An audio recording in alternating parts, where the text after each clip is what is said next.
Lidhja e shkrimtarëve dhe artistëve lushnjarë organizoi këtë fundjavë një takim ndryshe të mbushur me vargje, mendim dhe reflektim artistik në motën Çaji Poetik. Në një ambient privat dhe mikpritës në qytetin e Lushnjës, poet, shkrimtarë dhe artistë lokal ndanë me njëri tjetrin krijimtarinë, emocionet dhe reflektimet e tyre, duke i dhënë jetë një fundjavë që i fali qytetit tingullin e qetë të penës në kohë të zhurmshme. Takimi u organizua me përkushtim nga kryetarja e lidhjes zonja Emine Boriçi, e cila theksoi rëndësinë e këtyre bashkëbisedimeve kulturore që tashmë do të bëhen pjesë e përjavshme jetës letrare lushnjare. Ajo falenderoi të gjithë pjesëmarrësit duke nënvizuar rëndësinë e krijimit të një komuniteti aktiv të artit dhe letërsisë që e pasuron jetën shpirtërore të qytetit. Tematika kryesore e këtij takimi ishte roli i poetit dhe shkrimtarit në shoqërinë bashkëkohore, raporti i tij me traditën dhe sfidat e ruajtjes së identitetit përballë globalizmit kulturor. Poezitë dhe diskutimet prekën aspekte të dashurisë njerëzore, natyrës mysëqare dhe rrëfimeve të pashkruara të historisë së zonës. I ftuari i nderit i mbrëmjes ishte poeti dhe publicisti Ali Haka, i cili solli një ndërhyrje prekse mbi rëndësinë e ruajtjes së traditës, duke u bërë thirrje të rinjve të mos e lënë penën të shuhet.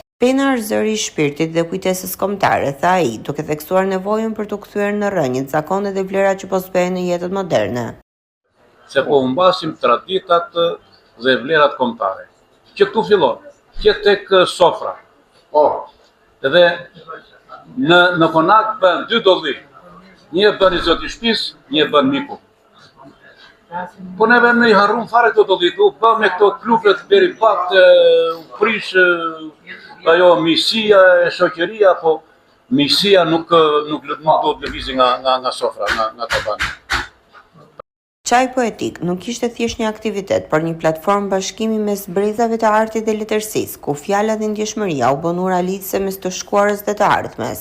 Në këtë tryezë poetike, poetët ndanë me njëri tjetrin krijimet e tyre duke i dhënë zë emocioneve, përjetimeve dhe mesazheve që buronin nga përvoja personale dhe shpirti i qytetit. Poezitë u recitua nga vetë autorët në një atmosferë të qetë dhe intime, ku çdo varg gati jehoi në zemrat e të pranishmëve. Në këtë takim, poeti Hyshmet Hasko solli një ndërhyrje domethënëse duke përmbledhur me mirënjohje emrat e poetëve dhe artistëve që sipas tij japin për ditë qytetit identitetin letrar që meriton. Ai përshëndeti dhe falenderoi të gjithë pjesëmarrësit duke theksuar rolin e secilit në mbajtjen gjallë të zërit poetik të Lushnjës ndër vite.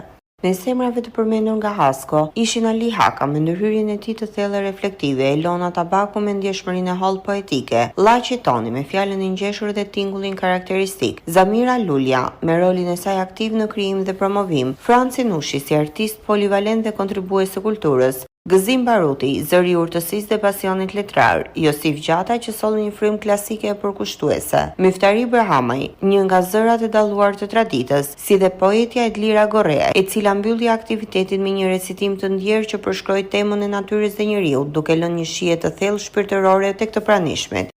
Lusha është një treg mjaft e shkëlqyer për sa i përket anës poetike.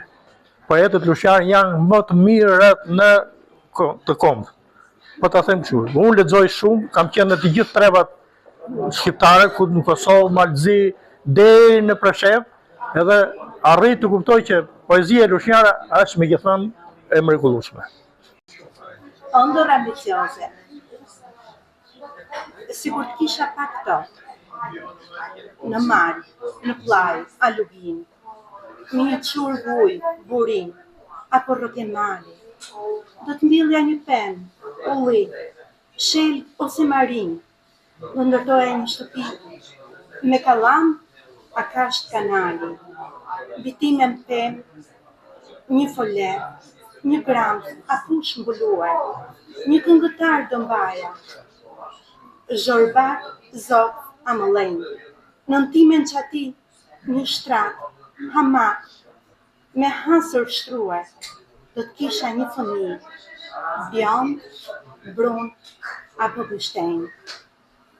Vetëm 1 hektar dua, për ta matur më mirë. Do t'i thosha fëmijas që më ngjan më i dëlirë, të ngrihesh nga shtrati para se dielli të dalë, para se hija jote të shkojë mbi lëndin, para se sytë e mi horizontin të përfshin. Çdo lumturi që më prek dora është ëndër rrallë. Çaji Poetik dëshmoi se poezia nuk është thjesht fjalë, por një mënyrë për të komunikuar me shpirtin, për të ndarë botën e brendshme dhe për të ndërtuar ura mes brezave e mendësive. Në këtë takim, Lushnja foli përmes poetëve të saj dhe tregoi se arti nuk njeh kufi i kohe, por gjallon sa herë që dikush vendos të shkruajë të ndaj.